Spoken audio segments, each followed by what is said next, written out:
Recently, demonstrations erupted in New Caledonia, a French overseas territory, lasting for 3 consecutive days. Protesters demanded independence, many shops were looted, and numerous public buildings were set ablaze. The violent riots resulted in multiple deaths and hundreds of injuries.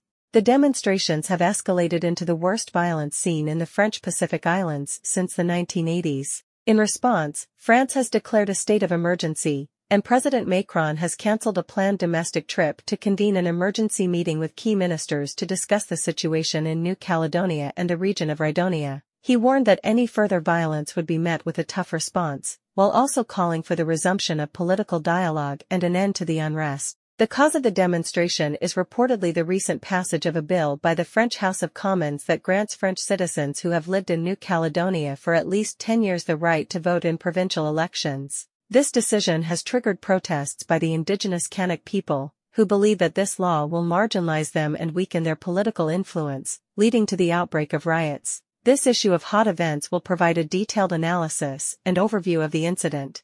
New Caledonia demonstrators demand independence.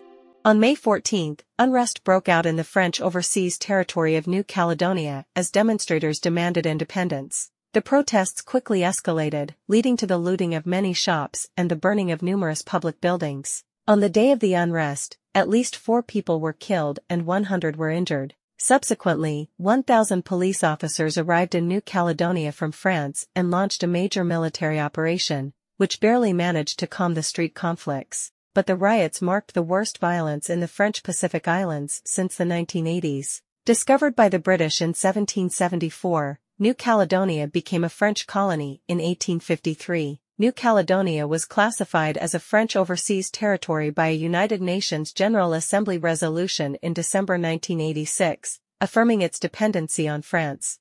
France deploys 1,000 additional security guards to New Caledonia.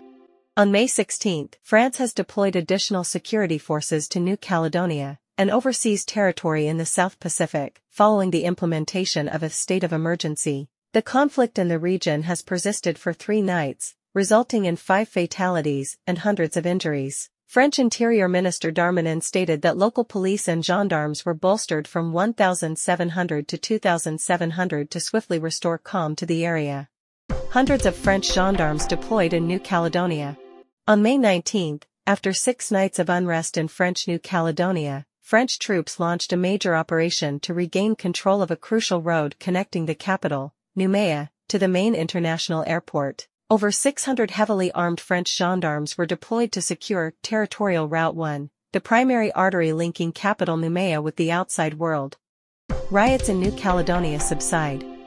On May 20, the French High Commission announced that 1,000 police officers had arrived in New Caledonia from France, leading to a subsiding of street conflicts. Despite this, Australia and New Zealand were still unable to send evacuation flights to assist their citizens in the French Pacific territory. Australian Prime Minister Anthony Albanese expressed deep concern over the situation, noting that the international airport remained closed and roads were damaged, preventing planes from landing. Similarly, New Zealand Foreign Minister Winston Peters stated that New Zealand Ministry of Defence aircraft were on standby, ready to evacuate New Zealand citizens. The first evacuation flight carrying French tourists took off on June 25. These tourists had been trapped in New Caledonia due to the unrest. The chaos in New Caledonia is not an isolated case, as other French overseas territories, such as Guadeloupe and Mayotte, have also experienced turmoil since 2024. Hot events will continue to monitor whether France's challenges in its overseas territories will persist.